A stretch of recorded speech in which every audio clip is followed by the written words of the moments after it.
Hi, this is Dan Jurgens, and if you want to have a good time, keep listening to the Krypton Report.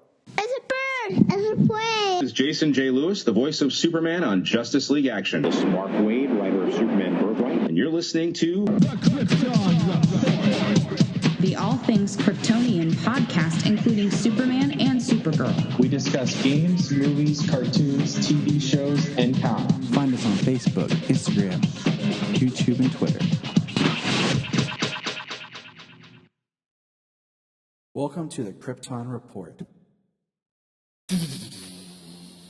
I am Tyler, the master of bass. I actually do play bass, so I am pretty cool. Anyways, and then we got James, the front man, Cole. Yeah, fortunately I don't play an instrument. So our band consists of me on bass, and we'll throw Judea on keyboard and vocals, and you can be on vocals. And then we'll throw Selah on drums, Solomon on guitar, Jimmy on guitar, and we can throw Bella on, like, triangle. Get us on Guitar Hero and we'll play a little bit. We're in a rock band. No, we play rock band on our Xbox. That's right. Big Bang Theory. Dude, so I've been watching Big Bang Theory straight. Oh yeah, and the whole reference about the band is we're going to talk death metal. Look, I've been watching it since New Year's. Way to bury the lead. I know. Sidetrack. That's how kind of day it's been. Welcome to 2021. Ever since New Year's Eve, when a friend of mine were just watching it straight, what do you call it? I just kept going. And it's just been funny because like they keep talking about like certain things like in comics and like they reference DC comics. I'm like, Virginia, this whole show is pre-New 52 right now. I'm like, everything they're talking about is before the New 52. So yeah, a good part of it is. Yeah. Right, where I'm at right now, anyways. Yeah, for a few seasons. Let's see.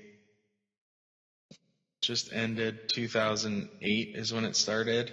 Yep. So, yeah, I mean, 3 years before, just about, round about 2.5, 3 years before the New 52 started.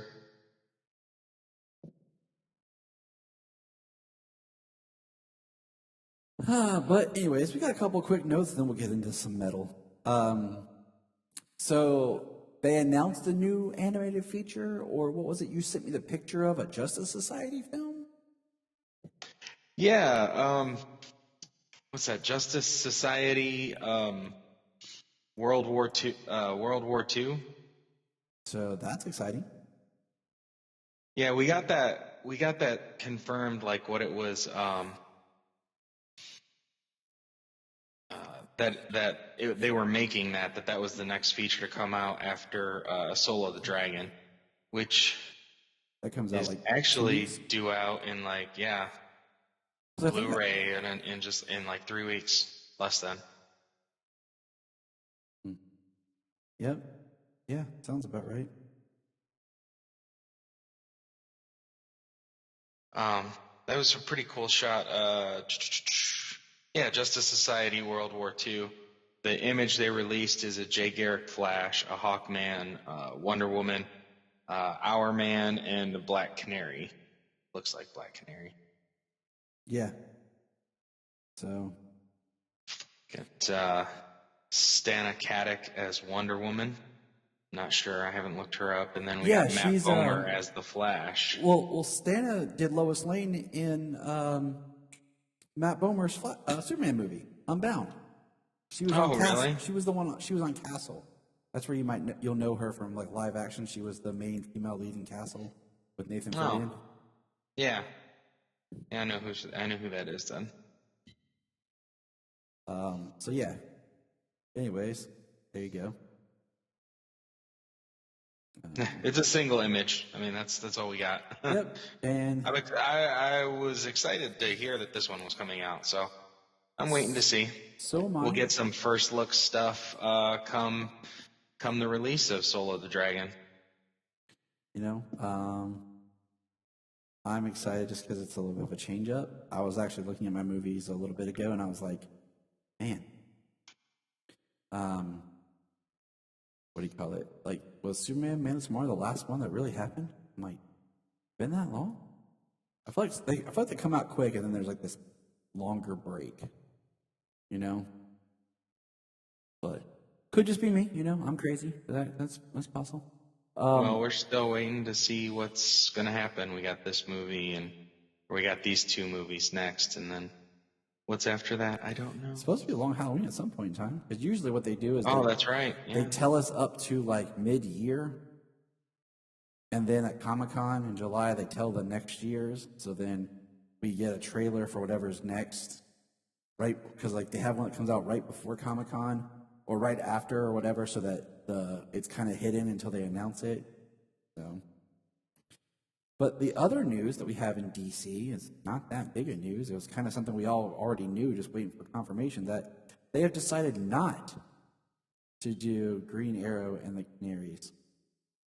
And are we surprised by this, James? No, not after this long. It just floating up there, and then especially after the COVID shutdowns all year, that costs a lot of people a lot of money, especially in the entertainment industry. I mean, they're slowly, like, Crisis was this big deal. We're supposed to give us our Justice League, and now they're like peeling away everything. So we have a new Batwoman. This is the last year so there's no Arrow, okay? A new no Batwoman. Arrow, no Green Arrow. We're peeling away. This is our last year of Supergirl and of Black Lightning. This is, you know, so. Who knows with Legends, you know? I figured they'll be done next year. I just got that feeling, you know. And so, well, who knows? You know, I mean, they're developing that Yara Flora show, which I did read the Wonder Woman issue for Future State, and I mean, I'm intrigued by that. Ava DuVernay is producing a Naomi show. I mean, there's still going to be stuff, but it's like, you know, it's kind of like how tightly will it be connected at all? Is it going to be a new CW kind of universe? Is it still, you know what I'm saying? I'm very surprised that they haven't found a way. Like, I was talking about this earlier. Like, there's all these characters that they have that they never fully like did right. Like, they never really did the Atom correctly. They could have done so much better with what they did with Vixen and brought back the original Vixen.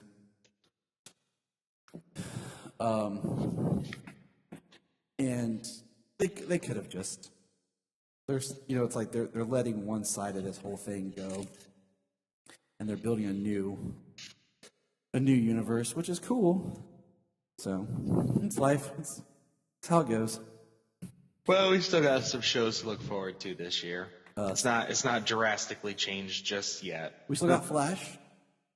And Flash, Superman, and Lois. Dang it, you took my lead. I was like, Supergirl. I was like, this little thing that's starting this year called Superman and Lois.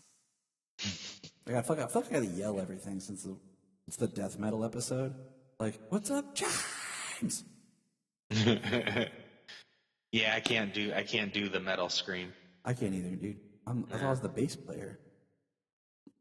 Okay, I just thumpity thump. Like, but let's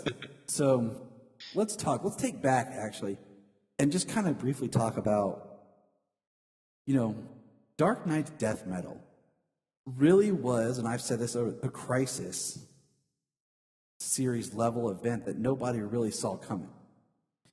And I mean, we should have learned, because metal itself ended up being a much bigger like story, because it felt like metal. Yeah, much larger impacts on the DC universe as a whole. Yeah, I mean, metal felt like it was going to be this like little thing to the side, Scott Snyder, self-contained.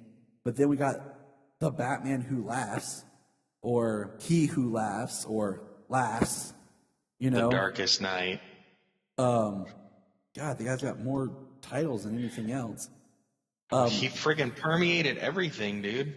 Anything connected to Batman, Justice, yeah. You know, so we get this character, and it becomes something cemented in the entire world of DC. I mean, I think this has been one of those characters that's really become, I mean, you see it in merchandise, you see, like, what do you call it? I mean, you see a lot, like, you've seen a lot of, like, it was one of the earlier McFarlane figures. You know, so it's like, it's not like this character, you know, has had time to really grow. I mean, it's only been around for a couple of years now. And so Metal became this huge event. It was a really cool book. I'd like to revisit, but there's so much. Because it was about 10th Metal, you know, nth Metal being standing for 9th Metal. And then, you know, the 10th Metal, and then the Dark Multiverse, which in my mind, I was kind of thought of like the Dark Multiverse and like the way they talked about it kind of like on Stranger Things, where like the upside down. Yeah. So you have the multiverse, and then on the upside down of that is the Dark Multiverse, which is the same, but it's dark. Go figure. Well, you know, how many stories have we had in Elseworlds where Superman has gone bad, an all-powerful being like Superman has gone bad? Well, this is like the Batman Who Laughs is like Grant Morrison's Bat God in JLA. You know what I'm saying? It's Bat God gone bad. It's like when Bruce is prepared for every eventuality, like that's that version of Batman gone the way of the Joker. And then, I mean, think about the very first thing that we got when the new Batman and Superman team-up book started. It was all about the infected from the Batman Who Laughs. And so, I mean, Scott Snyder just kind of took everybody by storm. He had his own series, you know? Dude, I'm telling you, and I've said this all along, Snyder, if you look at Scott Snyder, I need to say Scott Snyder, because I don't want to confuse anybody. But, like, if you look at it, okay, if you read his Batman run, his entire Batman run, okay, you read Batman and Robin, Batman and Robin Eternal, but really read Batman Eternal, because I truly believe that was going to be his next arc. Like, he had stuff planned. He was ready to go like a decade, I swear, in just Batman. Because if you think about like 52 books, what they made Batman Eternal, and it really kind of felt like the third volume of his Court of Owls story. But then you take that series, and then you bring out his Last Night on Earth thing that he did. Right. That feels like that connects. And then you look at Metal into Death Metal, like, I feel like he's had to, like, I read an article with him, he's had to do some retweaking here and there with what DC was doing, but I really feel like he had just this huge through line to do for his characters. Yeah, I mean, like, quite a lot of it was connected, because, like, some of the stuff I read from different crossover issues and some different books, because I have not read all of his run. I read a little bit of his Batman run, and I have not read Batman Eternal. But I read the last night. But some of the things I read, they, you know, you see threads picked up in different books, like in the future, like his last Night on Earth book. You see stuff picking up right there. Mm-hmm. Yeah. So yeah, he's definitely had a lot of threads, you know, a lot of things a lot of seeds that he planted and picked up and picked later, and he did them well, you know. Well, you know, you got when you got books that, like, I mean, you know, we were talking about Bendis. I mean, how much was unresolved in 28 issues in 2 different books that he did. You know what I mean? Like, it's not like he planted seeds and picked them up later. It was just everything was drug out. It was done in a much different way. Yes, it was. Snyder did it very well. Yes. All right. Well, that's kind of a little bit of history on metal that I can remember. So I have here, I know you did a lot more reading on death metal than I did, but I have. Yeah, I read every issue, all the one shots, the tie-ins. So I have here before me the death metal, the 7 issues, and I have a couple of the alternate covers because it's sold out, quickly. I usually don't buy a lot of variant covers, but what's interesting is variant covers used to cost more, but anymore it feels like they're just the same price. It depends if they're regular variants, they're the same price, but if they're a cardstock variant, it's $1 more. See, that's what I thought. But as far as I have the variant cover for 7. That's all he had left in stock. He barely got any in stock. I have the variant cover for 4, which I like because it's the Superboy Prime cover. And then the variant cover for 3 is Supergirl, which is weird but cool.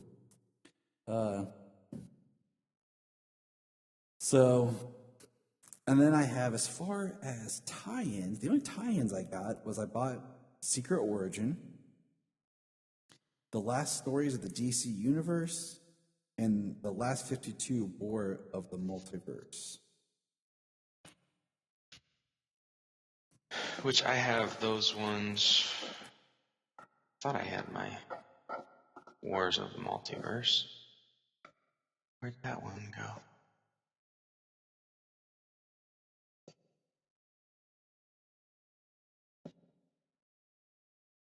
Yeah, I got my got Secret Origin, last stories in the multiverse. Who laughs in front of me?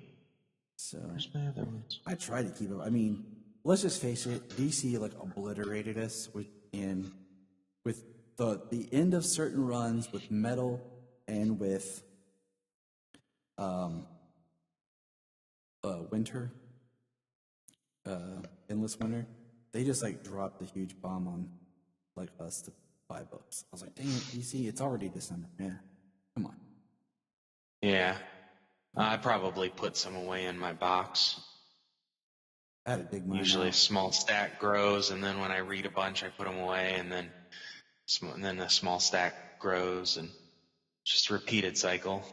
Yeah, I had to dig mine out, but let's just kind of there's a lot to look at, but let's just kind of talk about. Do you know what happened to Superman?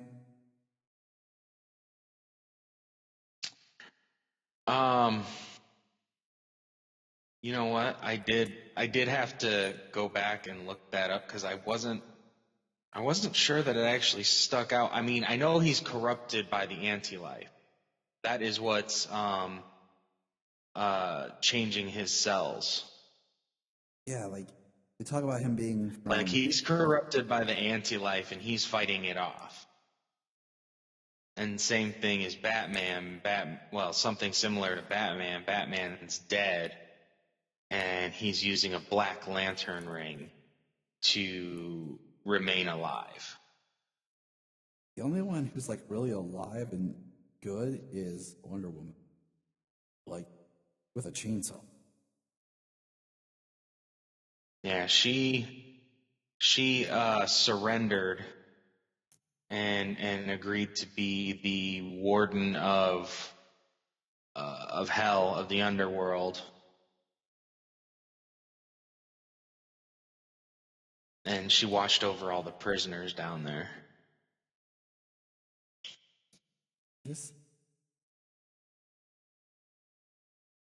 But all right, so let's start this. Secret Origin with Superboy Prime. This was great. You just want to go right there. It's on top of my stack. I really enjoyed it.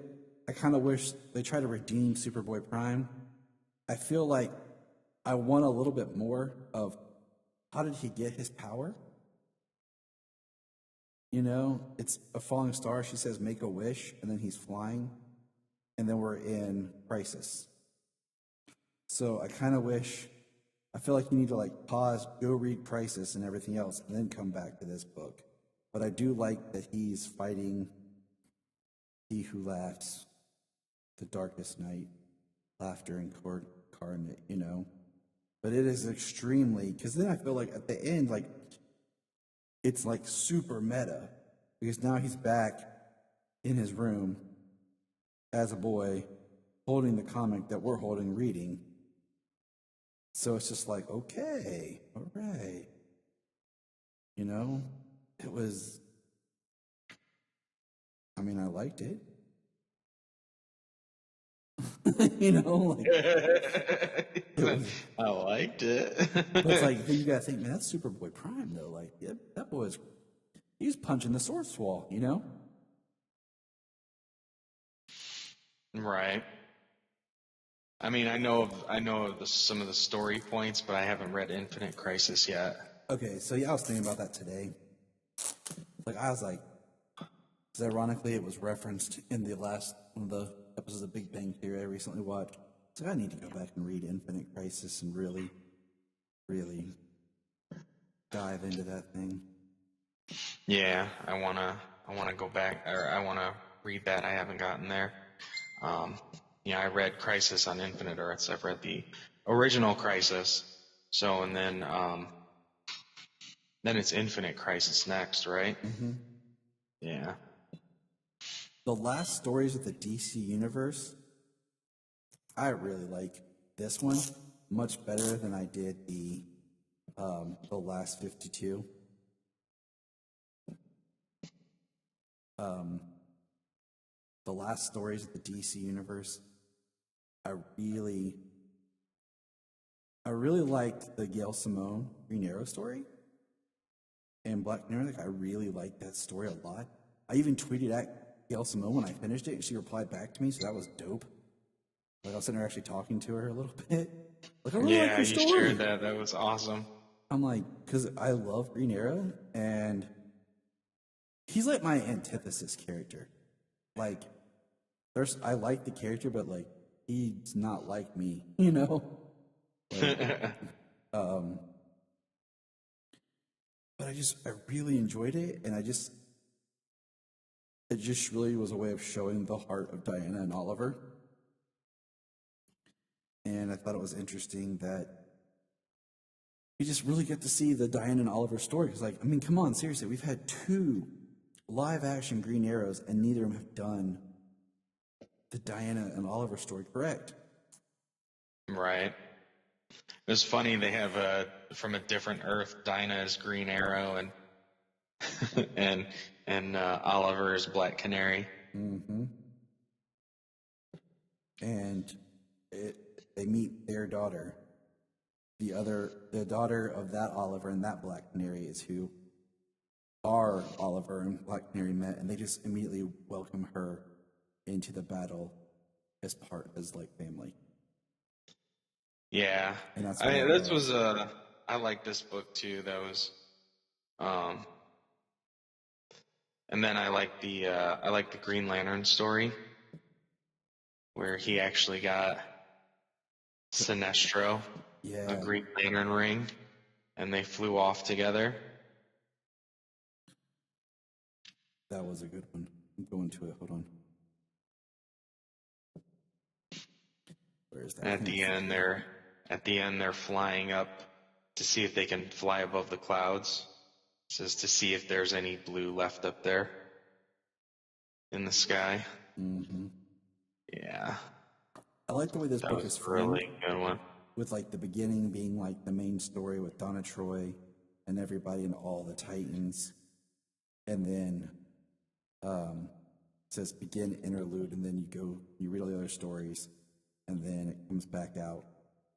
But I mean, can we just talk about like the amazing Mark Waid Superman story? Yeah. Well, I was saving that one for last. That's fine. We're there. Because the Batman story was good too. The interactions, Batman talking to the kids, Dick and Barbara, and the relationship between Barbara and Nightwing. It was cool. It wasn't my favorite because I feel like we just got Dick Grayson back, from being Rick Grayson. and then they're gonna, and he just had that relationship, and here we are at the end of the world. And he's like, Barbara, I love you. Let's get married. So I was kind of like, okay, like I like it, but come on,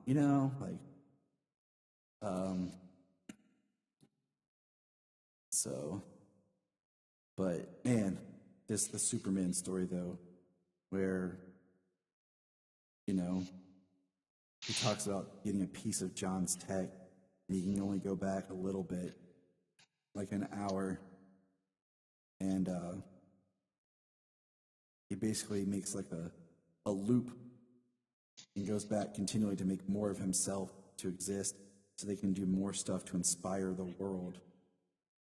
Yeah, every time his time is up, he just keeps going back. He says, "I'm gonna use the machine until it burns out."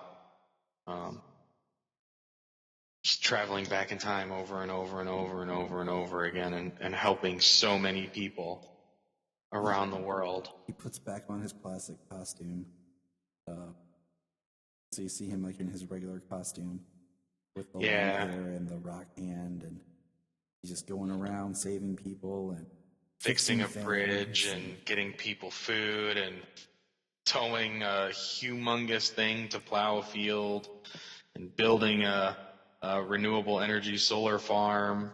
Builds a school. Money from sunken treasure. Builds an entire school. Sits with an old person as they die. Mm-hmm. Saves a suicide, hugs Kara, hugs Jimmy, Harry, saves people. I like the panel where he's flying all around the world, and it's just so many loops of him flying all the way around the world, and there's this big old Superman symbol. Yes. Like across the planet. It just says they need hope. And then, the last page is his shirt's all ripped up, and he puts his cape around Lois, and there's him and John flying Lois. And then the last three shots is a firefighter, a doctor, and a preacher. Like just people helping each other. I mean, it's great. I mean, Mark Waid's one of my all-time favorite Superman writers, and I'd love to interview him again. It's just, but yeah, that story alone was worth the price of admission of that book. Yeah, and then you get he definitely nailed Superman. This is the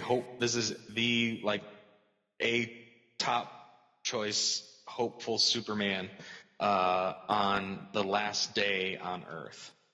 I really wish Waid would return to writing Superman. And he traveled back in time. He traveled back in time so much. He said, "I've had thousands of hours to dread this moment." Spending his last moments with John and Lois. So he went back in time thousands of hours to be able to help all these people around the world. So we're gonna kind of really focus just on Death Metal 7, because that's the newest one, and we've kind of talked here and there on the other episodes about the other issues. We've kind of talked on metal here and there, so and we really don't have the time or maybe the brain power to reread all 7 of these and all the crossovers and really dive into the world of metal. Death Metal. I gotta make sure I say Death Metal. Dude, that's 19 books. Yeah, that's what I'm saying. It's pretty hefty, and most of them they're all a little oversized. Yeah, and like I said, we've touched on stuff and talked about things as we went a little bit, but with Death Metal 7 out this week, and it just being such a big deal because this is how we get the next phase of DC. And what's to come. Where we see Generation Shattered, Future State, and then Beyond, the Infinite Frontier. So it's yeah, isn't that part of like the DC Omniverse or whatever? Yeah, the Infinite Frontier. I think that's actually a line from Wall-E later on. Yeah, towards the end where they're talking about how Earth is no longer the center of the multiverse. The top of that page, it says an infinite frontier.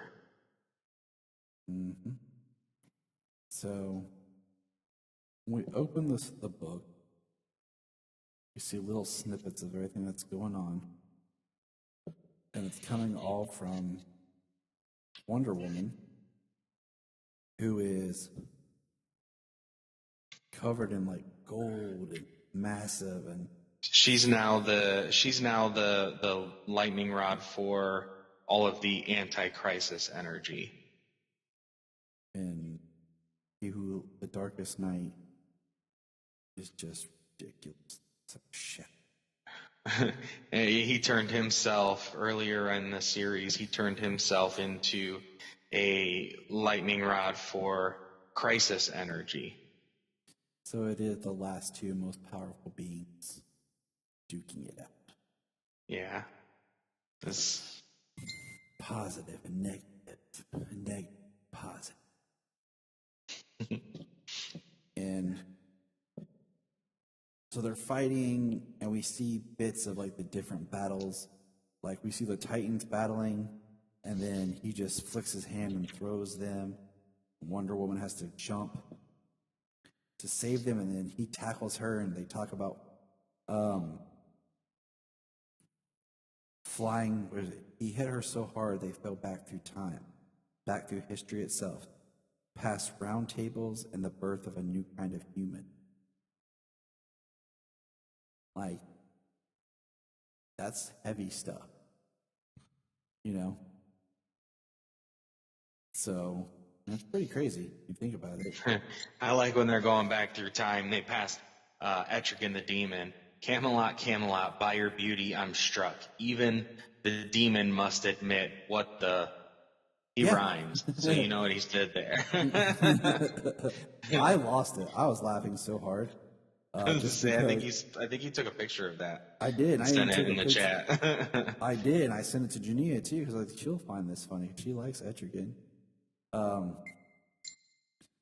yeah, I mean, it was hilarious that he did that little rhyming scheme. Was like, what the? So, man, somebody's blowing up our chat. Oh, I know, right? And I got my tablet in front of me and my phone, so it's like everything's binging. I'm sorry. he who talks. The man who talks. He who talks. The talketh man. But then we see Nightwing and Robin fighting all the Robins. There's Red Hood and Solomon Grundy and the Joker and Bane and Deathstroke and Ivy and the Robin King. I mean, it's just a massive battle of ridiculousness. And we see, hold on, let me get to it. We see the Superman, yes? Because even if you look at who a regular Superman is, when he uses his heat vision, it's Omega beams. Did you notice that? That it is, yep. And they're fighting like the last sun, who is literally like powered by a sun. Yeah, he was corrupted by every star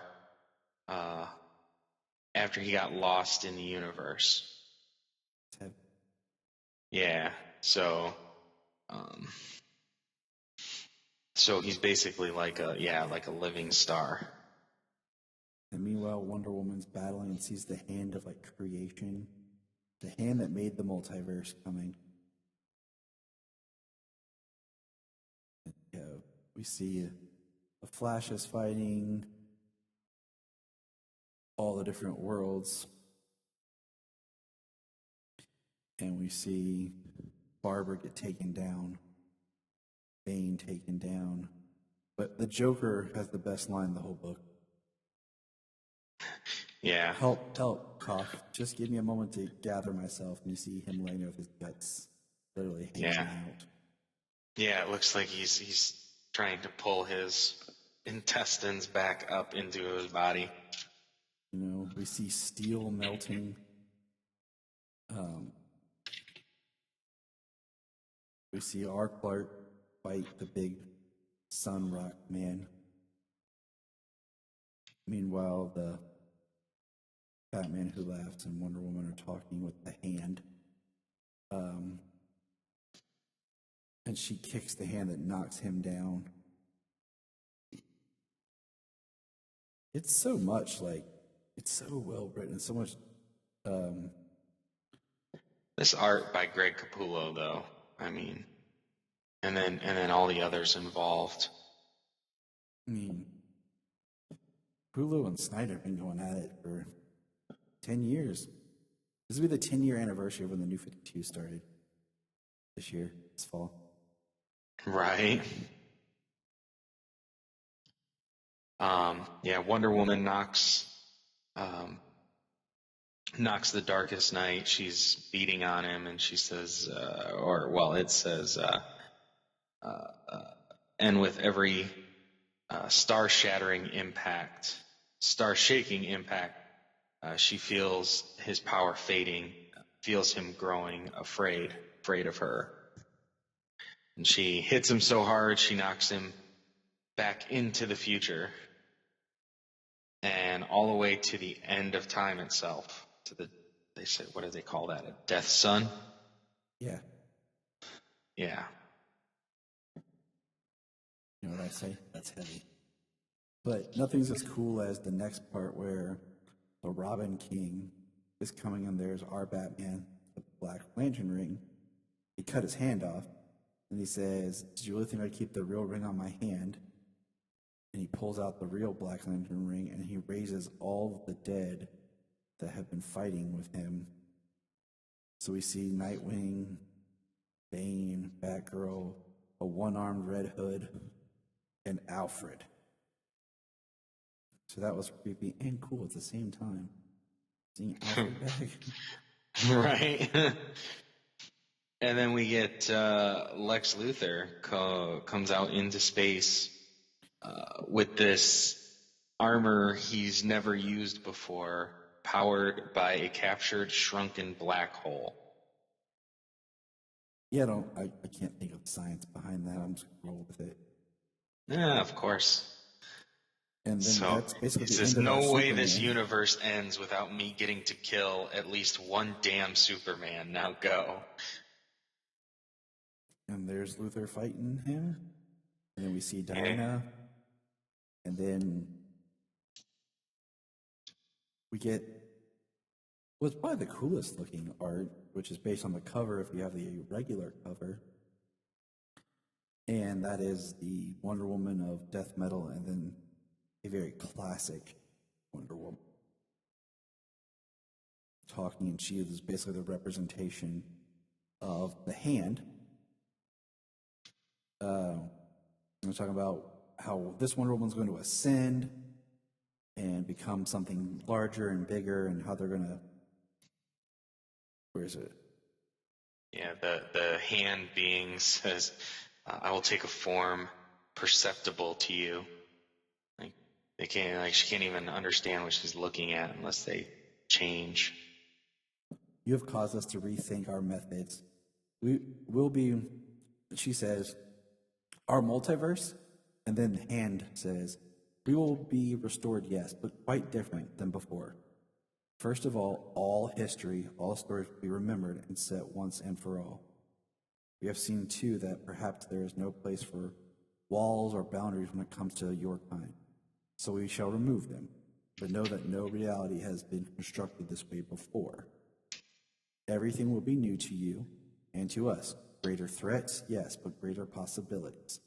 Does this seem a true way forward to you, Diana? So that's heavy.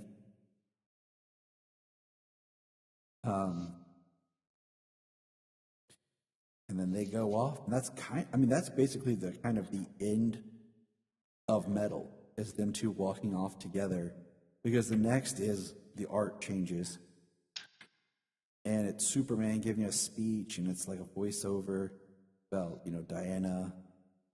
And Well, all this green narration and text bubble, it's all, it shows later, it shows here in a few pages, it's all Sergeant Rock writing in Right. Carter Hall journal. And it's so weird because it's like, Sergeant Rock, really? Right? But yeah, that's who it is. So, and we see the dark side of the moon, where there's now Flash and Wally West, and we have a team that consists of Martian Manhunter, Vandal Savage, Talia al Ghul, Lex Luthor, and Mr. Terrific. yeah, Hawkgirl. They're putting Wally West, Flash there, and talking about, let's see, Superman and Batman are here just to oversee. And it's interesting the way Lex is drawn. So I'm just going to say that. But then we get the next page is where we see like Calvin Ellis Superman, different Batman. Here's our tease at the new multiverse, kind of what it looks like, and the circle and rainbow, and like you were saying about the Earth not being the center, well, not having that like Earth Prime anymore. Yeah. Like it's got some future state stuff in different pictures: Superman, Wonder Woman, Harley, and Batman. We see They call it an infinite frontier.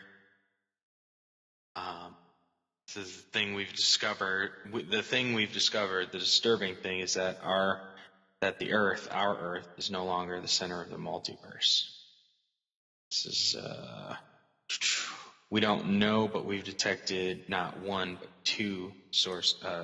center, but two sources of energy. It's like, all right. And then, where is it? Hold on. Something seen we've never before, a kind of alpha world. For now, we're calling it the Elseworld. I'm like, okay, isn't that what everything is right now, is the Elseworld? And then we're back to basically, it seems like with all stories counting, it's like anybody can pick up a story that they read back in 1963 and write a comic going from there. Then, like you said, we're back on Earth Zero in 1943, and that's where Sergeant Rock was writing. So that's crazy. I think they're in 43, and he's writing all this down. And then we see Sergeant Rock and basically the Justice Society. Hawkman, Hawkgirl, Spectre, Dr. Fate, Sandman, Hourman, Liberty Bell, Alan Scott, Jake Garrick, Wildcat. And that's the end of the book. Sandman, yeah, Wesley Dodds. And it's good. Like, it was really good. But I mean, where the DC universe is going right now makes my head hurt. I'll be honest, like, it makes my head hurt. Like, so. Well, it's basically like you can play in any corner of the DC universe you want. Yeah. It's kind of what it seems like. I mean, that can be cool, or it's going to cause a lot of nerd battles. That's all I want to say. Yeah, more than likely. No doubt that's going to happen. Yeah, because now it's like, well, Superman can't do that. Yeah, he did. He did it right here in this book. That doesn't count. Why not? Everything counts now. Exactly. So that's Dark Knight, Death Metal. And a quick overview in number 7. It was a pretty good pretty good conclusion to like a big crisis level event, I think. Yeah, I agree. I mean, predictable, that they somehow save the day, something happens, but and things get to start anew in a different way. But that still means that everything, every story that got erased by every crisis event now is all there. But that's going to wrap it up here for us. It's getting late. We're getting old. So remember, folks. Look up in the sky. Look up in the sky. Look in the sky.